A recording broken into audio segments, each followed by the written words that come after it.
And I'm Eric McElroy, and welcome to the show. This is the second show of our new revamped product that we are putting forth to you for the Edinburgh Free Festival online. We were comics in quarantine solving problems, and we have evolved, haven't we, Steve?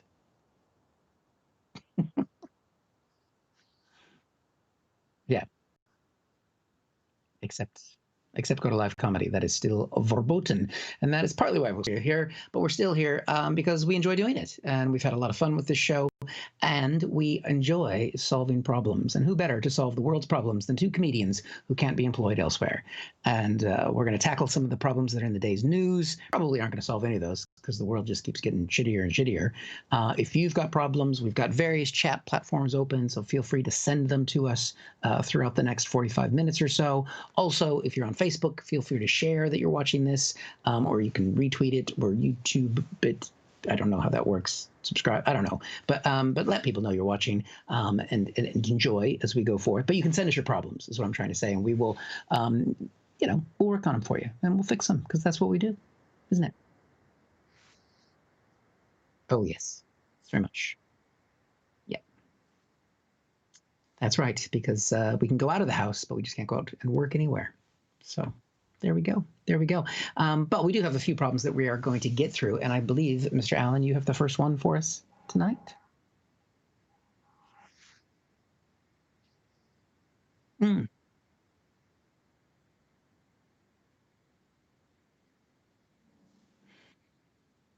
Oh,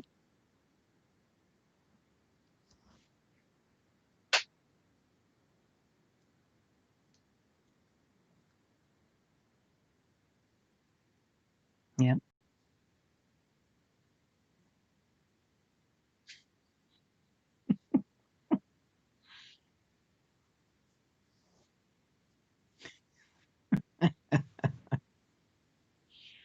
Yeah. We're supposed to solve problems, Steve. Yeah. Hmm.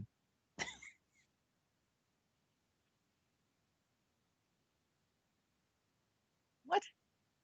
Huh? Uh, was it like virtual reality gone mad?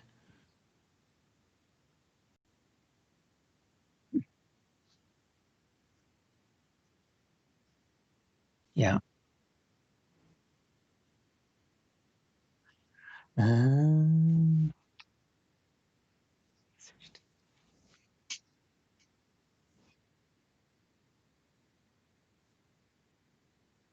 hmm. No. Those bastards. Yeah.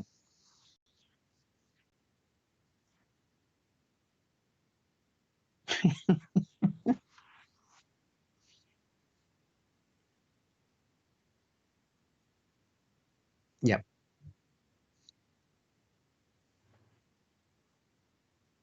Hmm.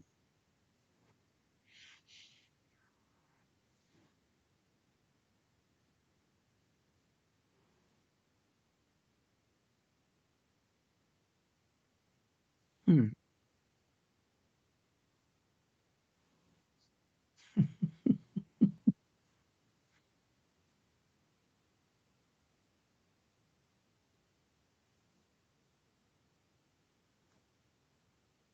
Yeah.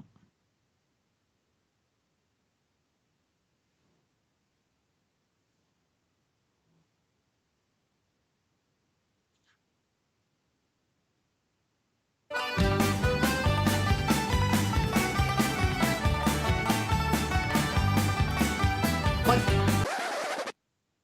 What? Oh.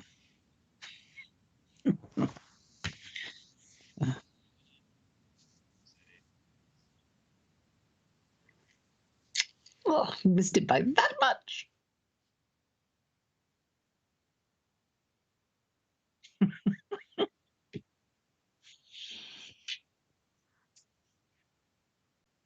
Yeah.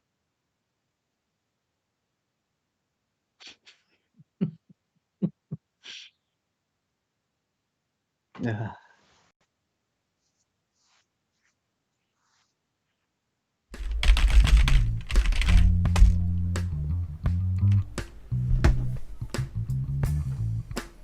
Hello, Vladimir. It's Sergey. Yeah, man with accent like guy from Star Trek. I've been going through the files we downloaded from the hacked computer at Oxford in England. There's something very promising. They have a folder. It's called The Cure. It's in a bigger folder called iTunes. Let's have a look. It could work.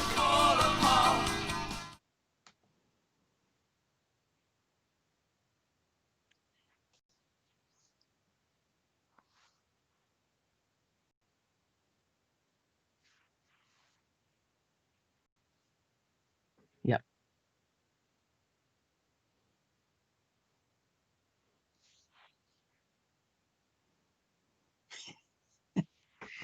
Steve, before you carry on, because I don't want anyone to miss out, I have gotten a couple comments on my chat that some people can't hear you, which I don't know how that would be possible. So let me just see here. Hold on.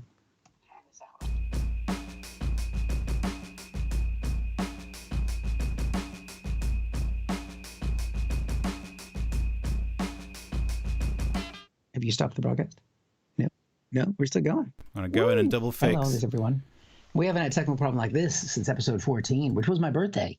And it was an exciting day because we pumped it up big time. We said, people, come and watch. It's my birthday. And then on to...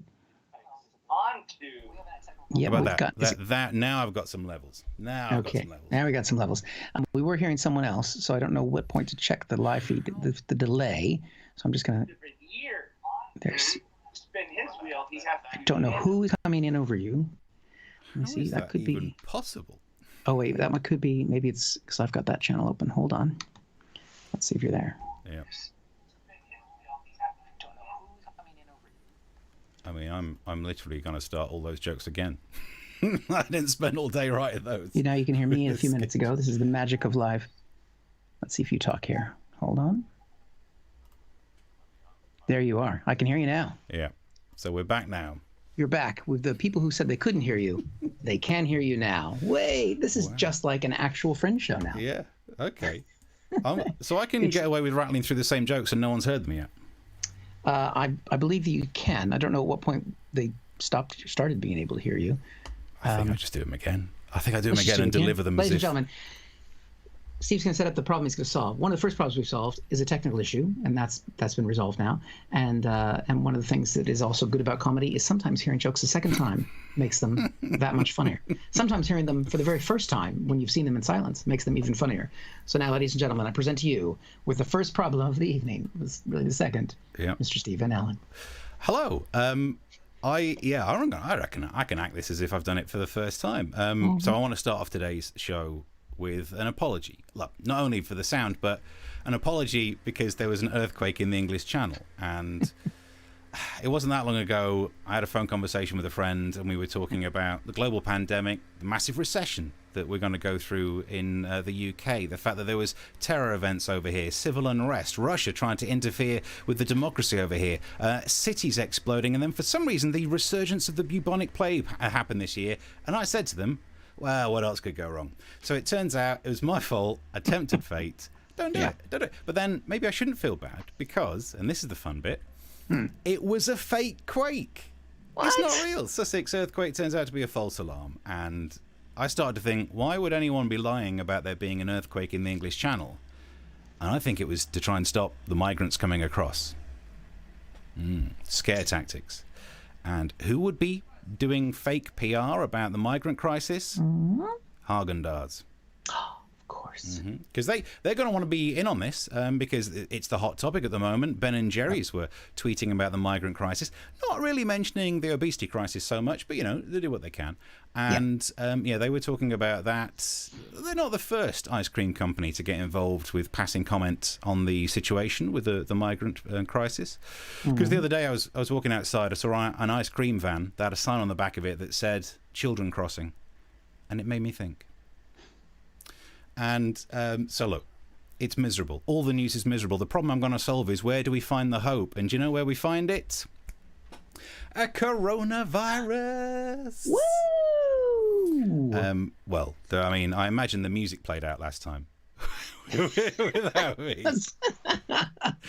I still want to dance again. You want to do that joke again? Right, let's do the joke again. Coronavirus, which means it's cured. Yay! We're free. Oh, we done it. What's that? Cut the music. Cut the music. What? Huh? Right, let's have a look at it again. Russia, darn it. Oh.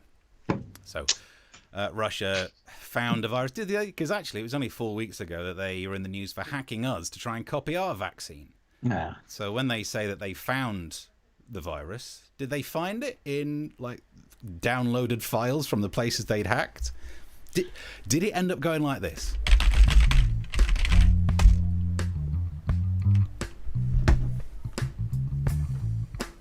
Hello, Vladimir. It's Sergey. Yeah, man with accent like guy from Star Trek. I've been going through the files we downloaded from the hacked computer at Oxford in England. There's something very promising. They have a folder. It's called The Cure. It's in a bigger folder called iTunes. Let's have a look. It could work. Joke's worth doing twice. Yep. So it might have happened like that. What's happened so far? Apparently, they say it's doing well in the tests, but they haven't done clinical trials, which means it's passing tests without sitting tests. I think that's what we do over here for A levels. Actually, stop copying us, Russia, because it seems odd that they're going to license it without doing clinical trials. It's very much the sniff test. That's all they've done to it. They picked it up. Especially it's worse than that. It's like a sniff test when you think, is this milk on the turn? I can't quite tell, but everyone else is having milk and I'm having my coffee black, so yeah, it'd be right.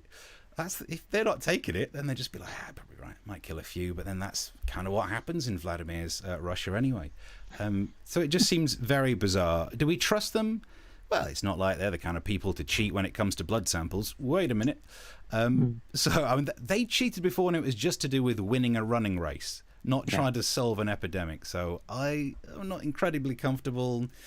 And the big question for me about trust is, if they were so far along the line of developing their own vaccine, why did they try and nick ours?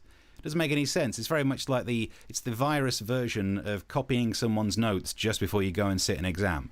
And again, I should explain to young people, exams were things that used to tell you your exam results. It's an antiquated system. We don't do that anymore. But so is there any positivity I can bring? Maybe Russia's really good when it comes to knowing how to kill this virus. Let's see some of their latest research. And we can find out that Russia said, boiling water can kill COVID-19. That is one step down from bleach. That is, for those people who can't afford toilet duck, there's your solution. Yeah. So if the problem was finding hope, I have probably failed to do it today. But at least we've solved the problem of the microphones not working. Yeah.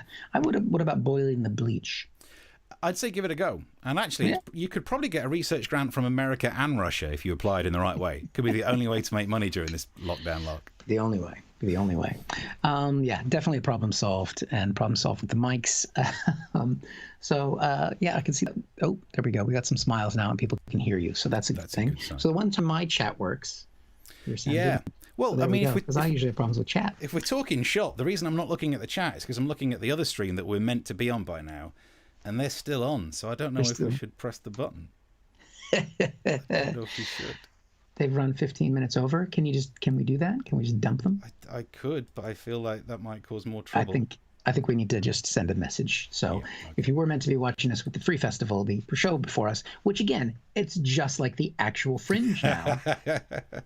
Because only we don't have to do it every single day. So that's what happens at the Free Festival, or any festival, really. You get somebody ahead of you every day, and you're standing there going, oh, for fuck's sake, bitch. So anyway. And now it makes it very difficult to... I know I'm catching up with all the messages, and it's just everyone saying, turn up the volume, can't hear you, Steve. So it'll... although Keith says, deja vu all over again. Yep. Yep. There we go. And I realized that they weren't broadcasting their sound. It's just that on my other screen, I had their thingy playing, and when I pressed, anyway, doesn't matter. We're back and we have sound. If you have problems that are less bad than that, please tell us. And if you'd like to give us money to help us get a sound engineer, the money to not donate is there, or it is there. Where's the link to donate, Steve? Doing all the tech. Give us there. There we go. We definitely need it. Yep. Yep. All right. Stop looking at them because it doesn't matter. Just let it go. Let it go. Well, subscribe to our YouTube, and that way we don't have to worry about their stream. Yeah. Watch us on YouTube. Don't watch us on the Free Festival, which we've been advertising and promoting and paying for PR.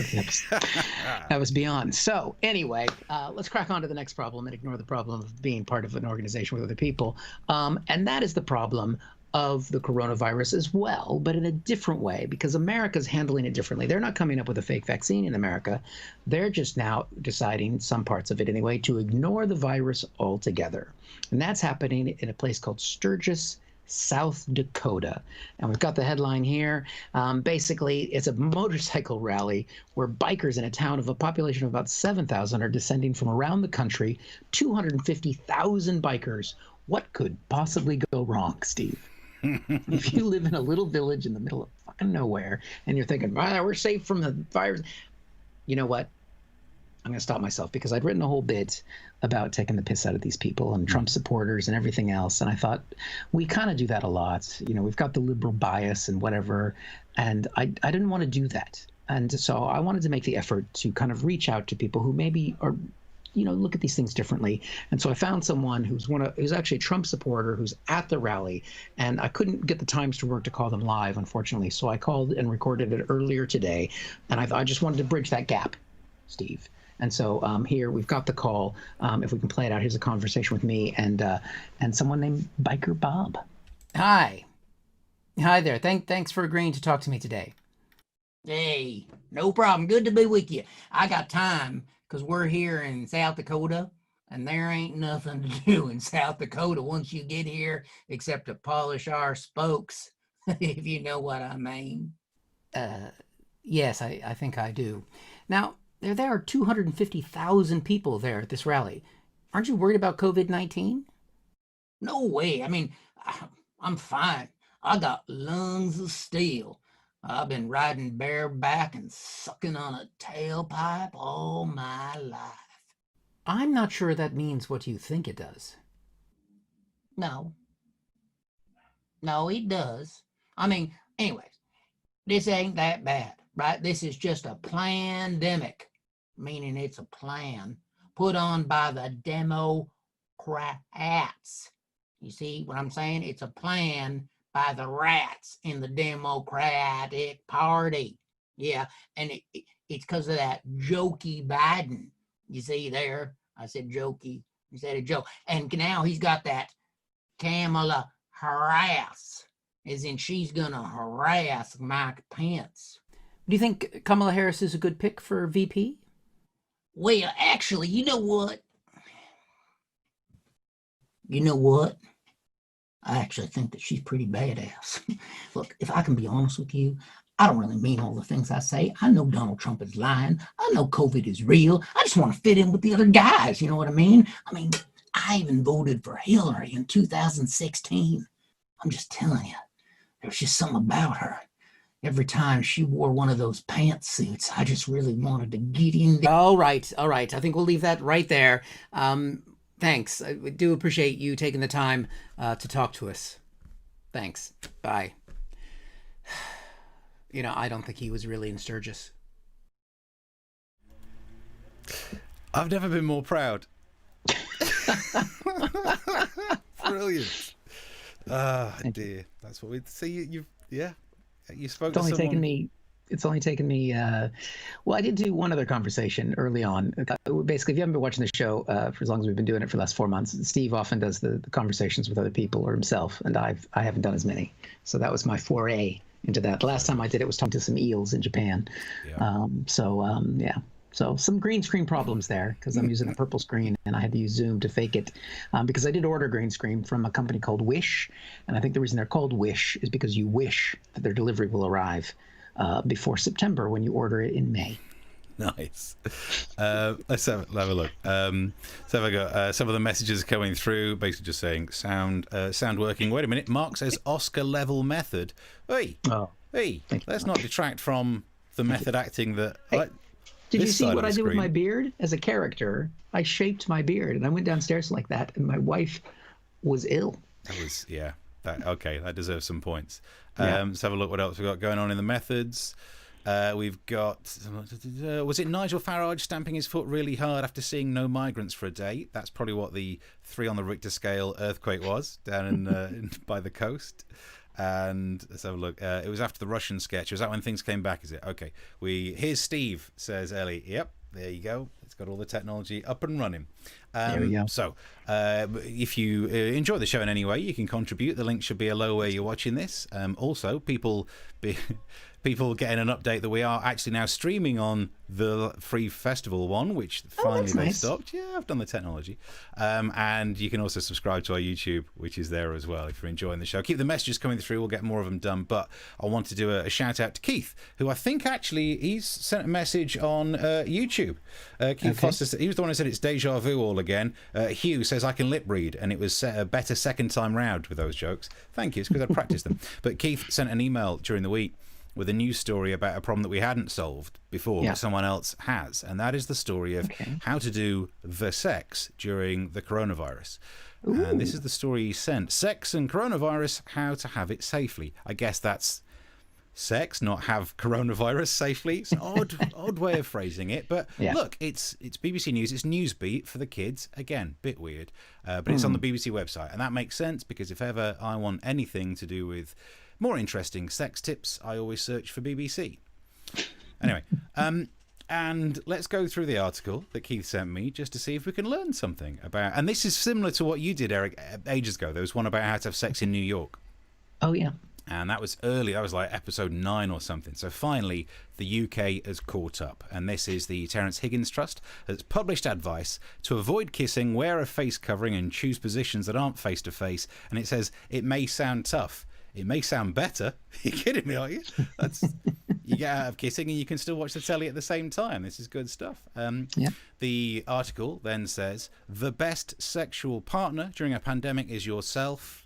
Let me stop you right there. Yeah, it is. Thank you, Terence Higgins Trust. I deserve the credit. Or someone you live with, which means that's going to be bad news for some mums and dads. I knew you should have moved out by now.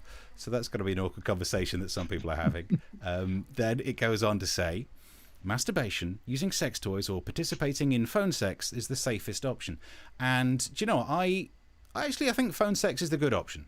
And some people might not find it appealing. I think you just have to try more. Like earlier on, I managed to have some phone sex. Oh, yeah. No, I like it. Yeah. Take it off. Yeah? Take it off. And what else? Take that off too. Yeah. And take that off too. Take it off, yeah. What's that? That leaves me with a plain margarita. Okay, brilliant. I got my card. Surely, there's a picture of us. Oh, surely we all knew I was going to head back to that joke. Did you not spot that coming a mile off? Yeah. Oh, dear. In fact, you've probably spotted what the pattern is now. I've been through the article that Keith sent just to do cheeky innuendo. So let's rattle through some, shall we? They say, that's not to say that sex is off the table. No, I think you should do it on the table, as long as you wipe it down first. They say that the virus could be spread through saliva, mucus, or breath of those who have it. Also, contact with hard surfaces. Ladies. That's why the Trust recommends not kissing, wearing a face mask. Do you know what? That means these people had it right all along. Who would have thought? I'm sorry for being so hard on them, but they probably enjoyed it. And it said that the virus has been found in semen, poo, which actually is another interesting fact. That means you can't do kissing, you can't do missionary, and you can't do, A-levels. And I should explain that's a euphemism for body sex. And nothing else, because apparently it's not an exam these days. And then they finally say at the end, you're still meant to wash your hands for 20 seconds. You've got to sing happy birthday while you're doing it, which makes sense because for most people, if you're finally getting sex, it's probably on your birthday. Yeah. I think that might have been a joke that you did back when we did the New York one. I can't remember. But I mean, I can't imagine having sex for more than 20 seconds. But so look, there's all the top tips. There's all the top tips. And if you want to do any of these weird practices, where could you go to indulge in these kinky things? And Greenwich Park is one of the oldest enclosed of the Royal Parks. And look at it. Fabulous. The sun is beating down. We've seen lots of doggers. Yeah, there we go. So is that going to be in every show now? Whenever I can fit it in, it's just the best thing the BBC's ever broadcast. So. Whenever you can fit it in. Yeah, there we go. Thank you, Keith. And the same thing, if you spot a news story you'd like us to analyse, send it through. You can email through the week, send messages wherever you're watching this. And as you know the drill, if you've enjoyed it, slap some money in the direction of these two poor comedians. Yes, you can. And let's see. And that, if you missed that link, it should be in the description of the show, or maybe Steve, you can leave it there for a second. Thank you to Paul for actually buying us a drink or two there. Thank you very much for that. He actually did before the show even started, which is good because that was before we had the sound problems. Right. If there are any comments to catch up with, someone has liked Biker Bob, so maybe he'll have to become a regular feature of the show. You can have his own spin-off as well. We could do spin-off clips. Yeah, get your own there we series. Go. The problem with that, though, is that it takes me so long to grow an actual beard. Yeah. It'll be another 5 months. If we have a second lockdown, Biker Bob will return. If you grow a beard and we'll really bulk write all of the sketches, get them recorded in one day, and then you'll be fine. Mark wants to know, was there mention of a Shegs doll? No. But there is now. And Ellie points out, she said, I would buy you both a drink or a coffee if I could, but currently, if I could currently buy myself one too. That is the difficult thing. Yes. We realise we're heading face first into a recession, so this begging format of comedy is not going to work out, but we'll do what we can. Yeah, no, we do. We try. Oh, Mark says, I also did method ski. That was my acting. Because I did Russian accent, or I did... like the guy in the film versions of the Star Treks. That's as close to Russian as I could do. He was good. I mean, it was a career. Yeah, it worked for him. Not although as a character he did get killed off. Anyway, moving on.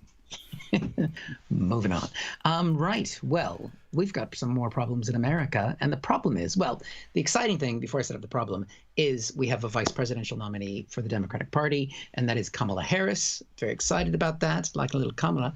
But the problem is, it's great to have a woman be the first woman of color to be on a major party ticket in the United States. Only the third time that a woman has been vice presidential nominee. We're not going to mention the last time was Sarah Palin. That went well. But there's a little bit more hope with this time. But of course, right now the numbers say that she could definitely be in office come January after the election in November, and that does create a problem for her husband, a man named Douglas Emhoff, who would become the first second lady, which is the title of the person married to the vice president. So here we've got a headline, a little picture of the couple here. Who is Doug Emhoff and Kamala Harris's husband? He's looking at, actually in that photo he doesn't look very happy. He's kind of realizing my title's going to be second lady, isn't it? What have I done? They've only been married since 2014. Little facts on Dougie. He's an entertainment lawyer. We could do with one of those. Yeah, it's all right. So he's financially set on his own, which is good. VP doesn't pay that much. And he has had a famous client or two. This is one of his most famous clients. We've got an image of that, which won't mean anything probably to the British audience. But that's the Chihuahua that was the representative of Taco Bell for a long time. So they have to give him, Douglas, something to do. So because of his experience with the Chihuahua and Taco Bell, he's going to be in charge of Hispanic outreach. Makes sense. Yeah, makes sense. It's an interesting dynamic between Kamala and Doug. She's pretty cool. I like her a lot. We've got an image of her. Here she is actually under pressure when someone stormed the stage when she was at a speaking event. This was before a few months back. Oh dear. Hey. Yeah. So that was her sitting down, and she sat there. She was cool. She handed him the microphone. No confrontation, not ruffled at all. She was a prosecutor. She definitely knows what's going on. Get to see a little bit of her husband's side here as this sort of situation unfolded. We've got a clip of that. Thank you so much, sir, for your big idea. Just pay attention here in a second. Now, this coming up here. Now, pay attention to the guy on the left in the suit. That's who we want to watch. Oh, yeah.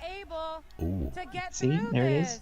Watch this moment. Look at that. Look at that. He comes in there, dives in. A little second lady action going on. And you can tell he means business, too, because someone caught this look on his face as they were throwing the guy out. Look at that. Oh, he's not happy at all. Yeah. I think that's the time he finally realized what his title was going to be. Yeah. That's the look on a husband's face when a younger man goes near your wife. That's what it is. A younger hipster going near the wife. Back damn off, hipsters. Yeah, that's right. Well, if he'd seen Biker Bob, there had been problems. Did you see we got a message saying that Biker Bob needs a new hat? Oh, harsh. Heather says that Bob needs a new hat. That is that's the hat it's up there. It's been there all these years. It's up there. Yeah. It's finally got in the show. Hugh says, did Kamala wait for the WWE wrestler with the same name to die before stepping into the limelight? And Alex says, money's not the issue. Oh, so the money's fine, but is there a shortage of coffee? It's my fault, because I said nothing could go wrong, else could go wrong in 2020. Now there's a flipping coffee shortage heading our way. Keep your comments coming through. We'll deal with more of them as we get them. We'll check some tweets still as well. You can tweet us. Our little things are on the bottom. And if you're enjoying the show in any way, you could slap some coffee-related money in this direction. Coffee, alcohol, whatever it is, whatever we need. Some boiled water money. If we're going to use those Russian cures, whatever it takes. I can use the money for a new hat. Really, that's an actual proper cowboy hat. It was bought for me in America. Yep, an actual cowboy hat. And you're proud of that. But in terms of solving problems, look, I saw a survey that was saying as much as people expected there to be a baby boom after the lockdown, it's actually, if anything, the other way. We've seen divorces increase, and it turns out people are being less amorous. So what can you do to keep spark alive? What can you do to keep that bit of romance going in your relationship? So I thought I'd try and find a romantic story just to make us all feel a little bit better. And my favourite romantic story of the week it's from down here in Kent, where my studio is based. A stuntman proposed to his girlfriend while on fire. What? That really steps up the intensity of the whole thing. No pressure, but I am on fire down here, so hurry up, would you? She's a nurse, he's a stuntman. I mean, in some ways, it's a little bit like bringing your work home with you. I mean, I've never been married to a stuntman, but at some point she might be kind of, oh, he's on fire again. Would you put that out? But I think we can get the video of it now. It's slightly slowed down, I think, here, so we can watch. Here we go. It gets ignited by the guy around there, the Stig, for some reason. And then he reaches in, he gets the ring, he's down. Say yes, no pressure, but I will hug you. And here's my favourite bit. Look, they're putting him out, but she takes the ring away. She's like, yeah, he might be burning, but it's not my ring. My favourite, lovely, lovely ring. I mean, look, they always say you want drama to make relationships actually work. There was a big craze of extreme proposals. Do you remember that in the news? Mm-hmm. Where people would arrange to have a gang stop a car, pull you out of the car at gunpoint, and then at the end of it, at some point, the bloke gets down on one knee and says, "Will you marry me?" And then, the woman cries, as you would. Because she's terrified. Yeah, exactly. You're crying because of the emotion. No, this guy's going to shoot me. I mean, how much do you expect to not get a yes? That you need to put a gun to someone's head, or like, would you say yes? You don't have to stay engaged to me for long because I'll be burnt out in about 3 minutes. But it turns out it's a good thing that stuntmen do. And to find out more, I'm actually joined on the line by a stuntman who does these kind of things. Hello. Hello, Steve. Wait a minute, you're on fire. You on fire? Yes, I am on fire. Yes. Are you filming something at the moment, or is this a special thing for this show? Oh, no, this is not a professional thing. No, this is just how hot it's been in the UK this week. Yep, fair play. Felt that in my loins myself. Yep. But so, look, have we solved the problem of how to be romantic? I guess, yeah. And what you could do is cover yourself in flame retardant gel, cover yourself in some fuel, set fire to yourself, and drop down on one knee before your beloved. And if that's what you do, then I guess you really could say, you've kept the spark alive.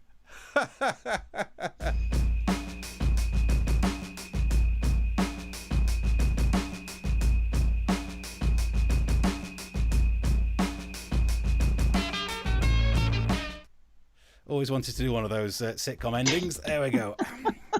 It was a long ending. I was like, I chose the wrong pose here. I practiced those earlier on today. You don't want to get stuck in one, you do one of those. Yeah. Yeah. Some people probably thought we were buffering. That's the problem of doing it on this format. Dear. Ellie says proposal fail. Yes, it was. Would you ever propose while on fire? Would I?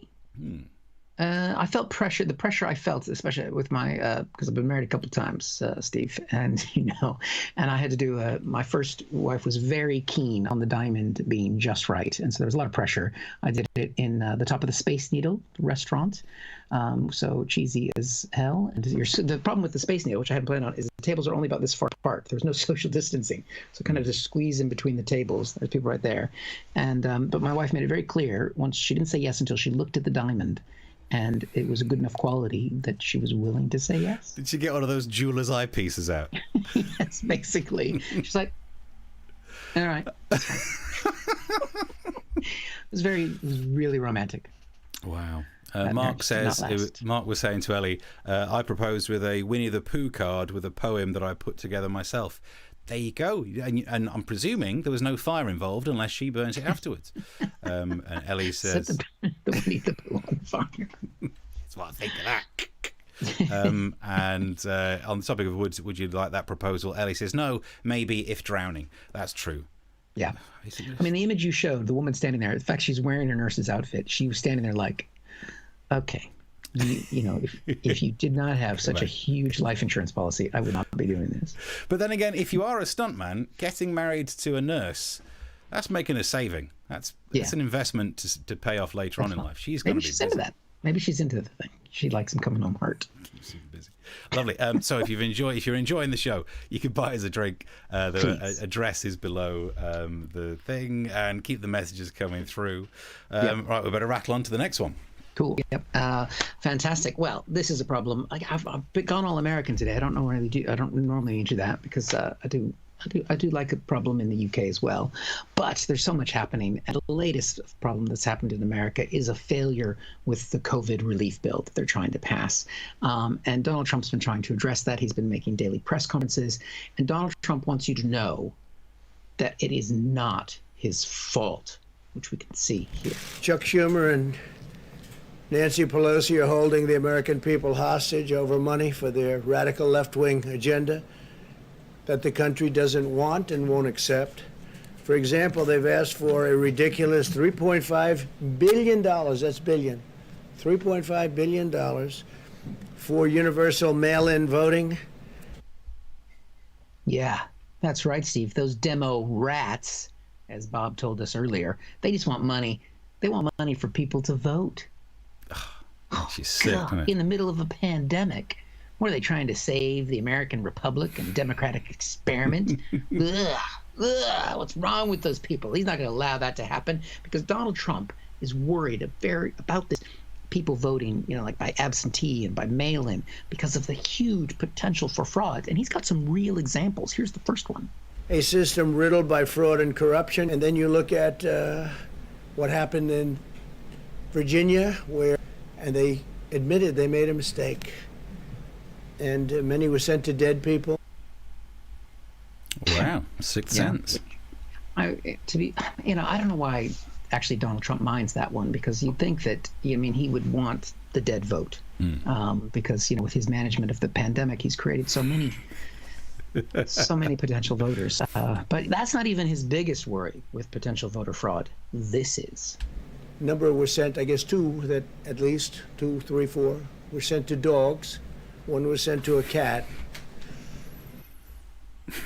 Yep. That's right, Steve. The word they're going to fill him in. The country's literally going to the dogs. Nice. And the cats. But what do you think, Steve? If the votes are going to the cats and dogs now, who do you think is going to like Trump? What's your instinct? Interesting. I think in terms of the animal version of the kind of person you'd see wearing a MAGA hat, I'd imagine it's a dog. They seem they're less intellectual and lick themselves a lot. So yeah, let's go with that. Yeah, you know what? You are absolutely right. We've got the headline right here. Cats prefer Biden because he doesn't grab them so much. There we go. All right. Yeah, just by a whisker though. Just by a whisker. And the dogs like Trump, not just because of the licking, but also because they smell the same when wet.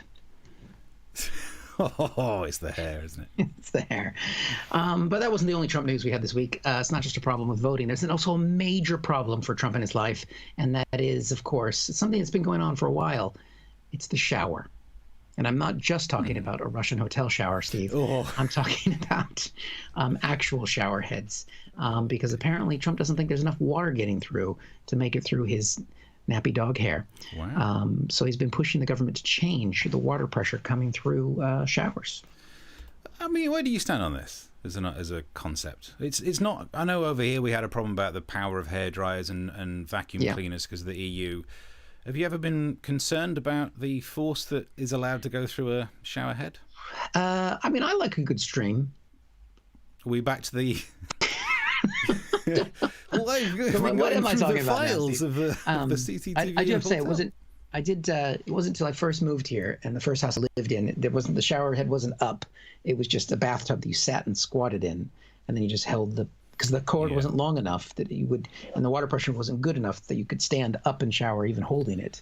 So it was about a year of just a squat shower. Yeah. So I struggle a lot with that whenever we go to like Airbnbs. For some reason, people love to put a shower in a bath in a roof that's sloping. So for me as a 6'2", I'm like, yeah, and I'm washing stomach and lower. Everything else, not till I get home. Simple as that. So you just got to do what pressure's you got all to do. right. So the actual problem with this, though, I've looked into the specifics, and the regulations state that through a nozzle you can have, so like the pipe can have 9.5 litres per minute coming out of it. So if you get the tap or whatever, 9.5. And they want to argue that the whole shower head attached to the end of that pipe shouldn't be considered as one nozzle, 9.5 litres per minute, that each individual hole should be classified as a nozzle, so you should be allowed to get 9.5 litres per minute coming out of every little hole. What? I'm saying right now that is a bad idea, because that's not only a lot of pressure to come through a little hole. Also, every time I take a shower, at least one of the little bastards has decided to become slightly blocked and aimed right at me. And I do not want 9.5 litres per minute get me right in the face. So, no, Donald, there is no way this is a good idea. Actually, I can't think of one time when that would be a good idea. And that is if your fiancé is proposing while they're on fire. Will you marry me? And also, could you get me 9.5 litres per minute of water? Because I forgot to do the flame retardant. Oh, dear. So, yes. Well, the problem we have now is that we're reaching the end of the show. Got some comments to come through. So Ellie had previously said she'd only want to be proposed to like that if drowning. Mark points out he'd appreciate a ring, brackets, if it was rubber. Nice. Rubber ring would sort you out in that situation. We've got so many. Can you see some of these messages to try and get through? Well, Heather says, yay, the sound's working again. Heather, you've missed the whole show. We got it working quite earlier. Hugh says, I wish I'd proposed being on fire. That would have given me an idea of the hell I would have to endure for the next few years. Happy times. Well, I can't see any more comments on this side, but I can thank Keith for buying us a coffee. So thank you very much to Keith. And there's been a couple others through. I can't see the names on them yet, but yes, thank you very much for that. Ellie says I'm having significant shower issues and hair issues where I'm staying at the moment. Interesting. Okay. Is it a water pressure problem? Is that what it is? In the old days, they used to do a cold water tank at the top of the house, but they don't do that these days. Yeah. That was something I learned when I got here as well. I've reached middle-aged man status. I thought I was good when I could do conversations about A-roads with my dad, but these days, plumbing. Not like the old days where the cold water tank used to be up in loft. Trump also gets the guinea pig votes. They think his hair is related to them. Nice. What were the names of the things on Star Trek? It's Tribble, isn't it? From Star Trek. Yeah, Tribbles. Can't believe you didn't know that, Steve. I thought you were the Trekkie of the two of us. Well, I used to be a Trekkie until I tried to watch Star Trek Lower Decks, the new animated series. What? And have you not seen it? Oh. No. The internet is awash with write-ups of how terrible it is. It's unbelievable. So given that the Star Trek franchise gave us Discovery, Picard, and then there's, I can't remember, it's Strange New Worlds. It's going to be the bit in between when Captain Pike goes off and does some stuff. So it all looks great. And then the latest thing they add to it is this animated comedy series about Star Trek Lower Decks. No, just that concept there, that pitch has already put me off. Absolutely, it's ruining the brand. Diane gives us one of these shape emojis. Oh, thank you very much, which Dan. There we go. I think is just enjoying the show, or if it's to do with the advice that we had from the Terence Higgins Trust. It could be. It's also the symbol for white power. So. Oh. Thanks for that. Thankfully, not a white emoji. It was a yellowy coloured one. We get away with that. Yep. Any more messages coming through? I think we've managed to mop we're them good. up quite nicely. So we run our show on time, which it's now time to finish. We don't overrun like some other people do, and we are back with the festival. We've got next Tuesday, but we're taking next Thursday off of the festival. But we will be live on YouTube and other platforms. So Tuesdays and Thursdays at 9 o'clock in the UK. You can subscribe to the YouTube channel. That's the main platform to find us most of the time. We put little clips on there from our socials as well, outtakes from this show and stuff like that. So please share and tell people about it. I might take the clips of the ones where I could be heard. Called me old-fashioned, or I'll just really badly dub it. Well, old-fashioned would be silent comedy, so it would slapstick. Be. Yeah, because we were dancing with you, having no reason whatsoever. So why not? Fuck it. Yes, there we go. Anything else to add there, Steve? Basically, no. The link's at the bottom if you'd like to buy us a drink to help out, and keep spreading the word. Oh, wait a minute, we do have an update. Ellie says, Steve, yeah, plumbing is where it's at. Poor water pressure till they descaled the shower head. Also, all the water is so warm, cold water no longer exists in Suffolk. It is a problem. Yeah. I don't want to rub your face in it, but the water here is not only in Kent. This is the tastiest water of anywhere I've ever lived, and I've lived all over the country. I used to live in Stevenage, and it was such hard water that, I used to descale the kettle, and it says after you've descaled it once, you just got to boil it once, and then you can use it. And during that boil it once, you could see it start to build up again. Oh dear. Although that would be all right with all those hard metals in it. You could put it in the fridge and it'd cool it down. So yeah, I've been taking cold baths, lying in the cold bath till I'm cold. It's the only way to try and cope in this flipping heat wave. There we go. Some science at the end. Yeah, it's gonna make you happy. Brilliant. And she says, "Oh, sod off." Yep, I'm rubbing people's faces in it about the nice water. Right, so I think we're out of time. Thursday 9 o'clock. No, it is Thursday. Tuesday. It is Thursday. Yep. Tuesday 9 o'clock. We'll see you there. Till then. Bye.